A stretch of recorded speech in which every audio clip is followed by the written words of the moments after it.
اعوذ باللہ من الشیطان اللعین الرجیم بسم اللہ الرحمن الرحیم اللہم صلی علی محمد و آل محمد۔ السلام علیکم ورحمۃ اللہ وبرکاتہ۔ فکر قرآن چینل میں تمام احباب کو خوش آمدید کہتے ہیں۔ ماہ رجب المرجب اپنی تمام خوشیوں اور اپنے تمام فضائل کے ساتھ ہم سے ملا اور اب الوداع ہونے کو ہے۔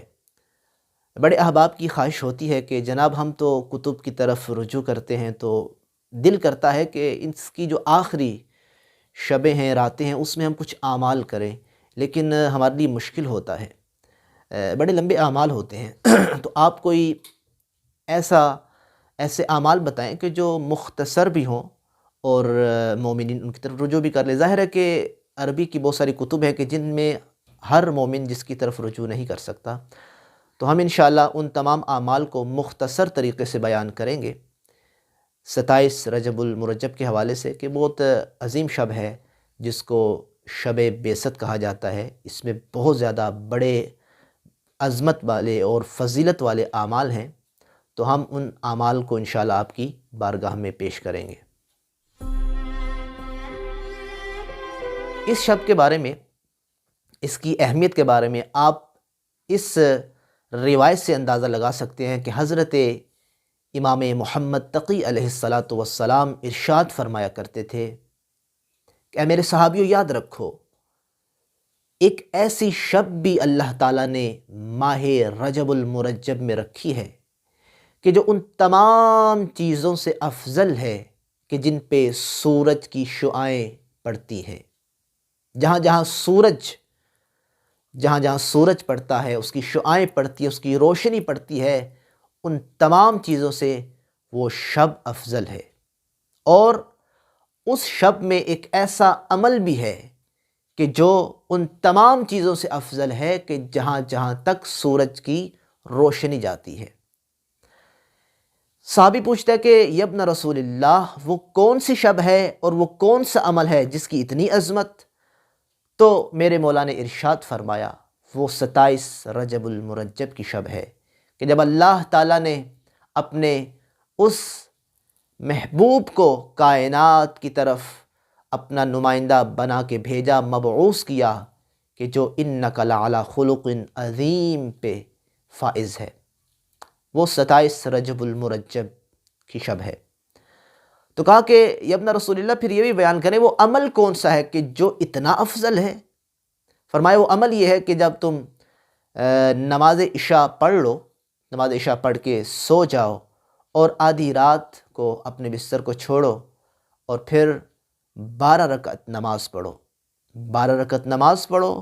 نماز پڑھنے کے بعد 12 رکعت نماز کا وہی سادہ طریقہ ہے جس طرح ہم 2 رکعت نماز پڑھتے ہیں نماز فجر کی، وہ نماز پڑھو اور پھر 12 رکعت نماز کے بعد تم اپنے مصلی پہ بیٹھ جاؤ، سورہ حمد، سورہ فلق، سورہ ناس، سورہ کافرون، سورہ توحید، سورہ قدر اور آیت الکرسی، ان میں سے ہر ایک کو 7 مرتبہ پڑھنا ہے، یعنی ہر ایک کو 7 مرتبہ پڑھنا ہے۔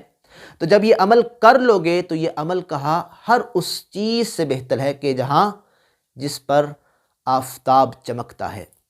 اور پھر اسی رات کو غسل کیا جائے۔ غسل جب کریں تو پھر یہ نیت کریں کہ میں یہ غسل کر رہا ہوں تاکہ میرے اللہ تمام گناہوں کو بخش دے۔ اسی رات زیارت امیر المؤمنین کی جائے، اگر ممکن ہو، اگر آپ نجف اشرف میں ہیں یا ممکن ہے آپ کے لیے تو پھر مولا کے حرم میں جائیں، مولا کی زیارت کریں۔ اگر ممکن نہیں تو اپنے گھر میں رہ کے زیارت امین اللہ کی تلاوت کریں۔ یہ تھے شب کے اعمال۔ اب کچھ اعمال ہیں جو دن کے اعمال ہیں، 27 رجب کے دن کے اعمال ہیں۔ اس میں سے پہلا یہ کہ آپ غسل کریں، اس دن غسل کریں، اور ظاہر ہے جو اس دن غسل کرے گا اللہ تعالیٰ روایات میں ہے کہ اس کے تمام گناہوں کو معاف کر دے گا۔ پھر روزہ رکھیں۔ روزہ کی بہت زیادہ فضیلت ہے کہ جو اس دن روزہ رکھتا ہے اللہ تعالیٰ اس کے اگلے پچھلے گناہوں کو معاف کر دیتا ہے۔ اس کے بعد اس دن کی خاص طور پہ یہ زیارت ہے کہ زیارت رسول اللہ صلی اللہ علیہ وآلہ وسلم اور آپ کے خلیفہ بلا فصل حضرت امیر المؤمنین علی بن ابی طالب کی زیارت کی جائے۔ ممکن ہو تو آپ خود بنفس نفیس جائیں، زیارت کریں، اگر ممکن نہیں تو پھر کم از کم وہ زیارتیں پڑھیں کہ جو جناب رسول اللہ اور جناب امیر کائنات کے ساتھ خاص ہیں، یہ زیارت کی جائے، اور پھر جتنا ہو سکے صدقہ دیا جائے، اور کم از کم 100 دفعہ درود پڑھیں جو جناب رسول خدا کی بارگاہ میں ہدیہ کریں، اور 100 دفعہ درود پڑھیں جو جناب امیر کائنات کی بارگاہ میں ہدیہ کریں، اور پھر اس کے بعد دعا کریں تو انشاءاللہ اللہ تعالیٰ تمام دعاؤں کو مستجاب کرے گا۔ میں امید کرتا ہوں کہ انشاءاللہ اللہ تعالیٰ ان اعمال کے ذریعے ہمیں اپنے دل کو، اپنے جسم کو، اپنی روح کو پاک کرنے کی توفیق عنایت فرمائے۔ اپنی دعاؤں میں یاد رکھیے گا۔ والسلام ورحمۃ اللہ وبرکاتہ۔